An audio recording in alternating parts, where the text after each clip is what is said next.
ऐसा लग रहा था मानो सुनीता को 7 जन्म की खुशियां एक ही जन्म में मिल गई हो। एक दिन सुनीता और उसका पति फिल्म देखने थिएटर जाते हैं। दोनों पूरा दिन खूब मजा करते हैं, लेकिन जैसे ही वह वापस लौट रहे होते हैं, अचानक एक कार सुनीता के पति को जोरदार टक्कर मार के चली जाती है। वह तुरंत अपने पति को उठाती है और उससे पूछती है कि आपको कहीं चोट तो नहीं लगी। सुनीता का पति मुस्कुराते हुए सुनीता के साथ चलने लगता है। सुनीता अपने पति के साथ घर आ जाती है। रात हो चुकी थी और दोनों बाहर से खाना पीना करके आए थे। सारा दिन दोनों ने खूब मजे किए, लेकिन सुनीता बहुत थक चुकी थी, इसलिए वह आते ही अपने घर में सो जाती है। सुबह उठते ही वह अपने पति के लिए चाय नाश्ता बनाती है और अपने पति को उठाने जाती है, लेकिन वह पहले से ही जाग रहा होता है। सुनीता अपने पति के सामने चाय नाश्ता लाकर रख देती है और अपने काम में लग जाती है। कुछ देर बाद जैसे ही सुनीता वापस आती है तो चाय और नाश्ता वैसे ही रखे होते हैं। सुनीता के पति ने उसे हाथ तक नहीं लगाया था। वह अपने पति से बोलती है, यदि आपको चाय नहीं पीनी थी तो आप मना कर देते, बर्बाद क्यों करवा दिया। सुनीता का पति कहता है, कोई बात नहीं, मेरे लिए खाना मत बनाना, आज मेरा मूड नहीं है। सुनीता का पति तैयार होकर अपने ऑफिस के लिए निकल जाता है। सारा दिन सुनीता अपने घर में काम करती और अपने पति का इंतजार करती रहती। 2 दिन गुजरते ही सुनीता के घर के दरवाजे पर कोई आवाज लगाता है। सुनीता दरवाजा खोलती है। सामने उसी कंपनी का चौकीदार खड़ा होता है जिसमें सुनीता का पति काम करता है। चौकीदार सुनीता से पूछता है, मैडम 2 दिनों से सर ऑफिस नहीं आए हैं, उनकी तबीयत खराब है क्या? मुझे मैनेजर साहब ने भेजा है। सुनीता को आश्चर्य होता है, क्योंकि उसका पति तो रोज तैयार होकर ऑफिस के लिए निकल जाता था, फिर वह ऑफिस कैसे नहीं पहुंचा? वाइफ बन चुकी थी।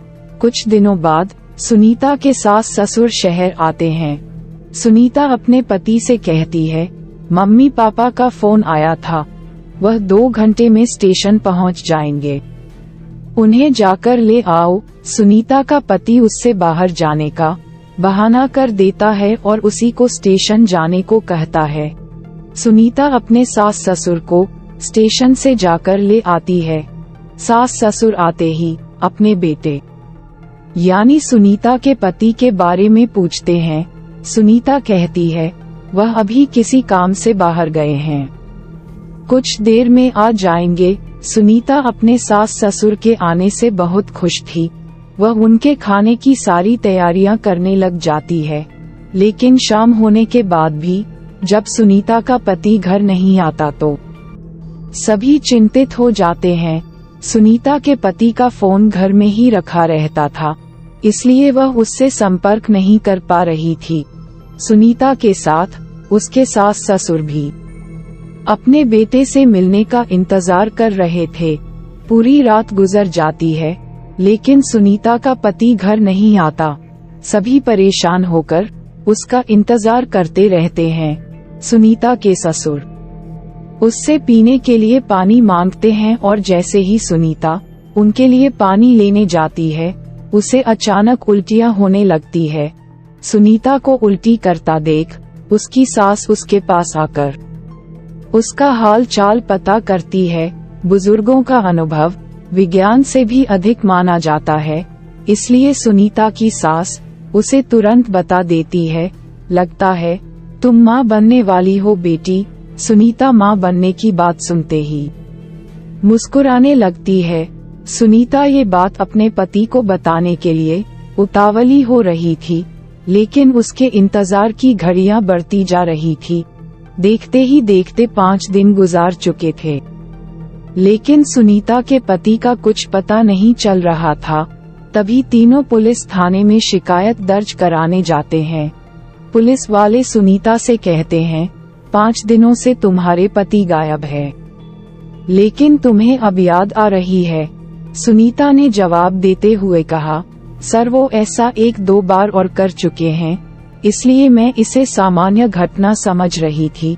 लेकिन जब 5 दिनों से उनका पता नहीं चला तो मुझे लगा हो सकता है वह कोई खतरे में हो।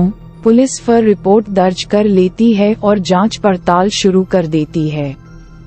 पुलिस की तहकीकात शुरू हो चुकी थी और 2 दिनों में ही पुलिस को सुनीता के पति की सच्चाई पता चल जाती है और पुलिस वालों की बात सुनते ही सुनीता और उसके सास ससुर के पैरों तले जमीन खिसक जाती है।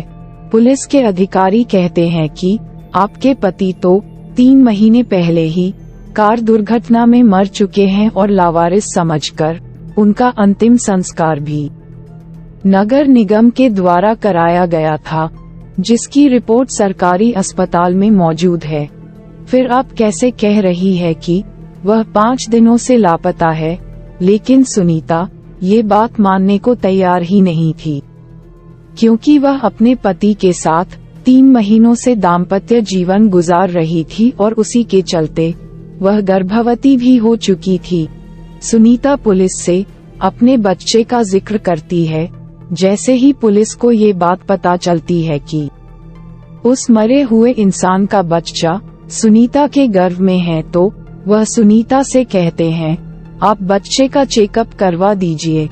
उसके डीएनए रिकॉर्ड से हमें पता चल जाएगा कि ये बच्चा आपके पति का है और उनके मरने के बाद यह आपके गर्भ में आया है।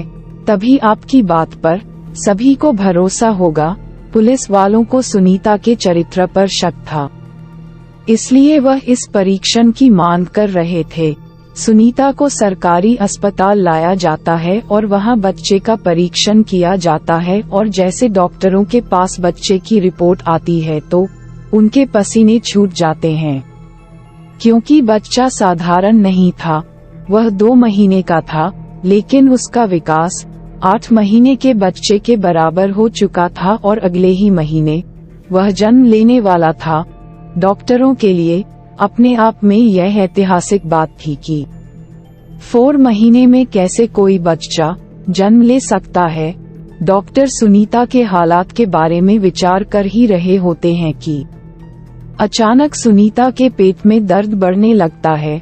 डॉक्टर सुनीता के इतने जल्दी बिगड़ते हुए हालातों को समझ नहीं पा रहे थे।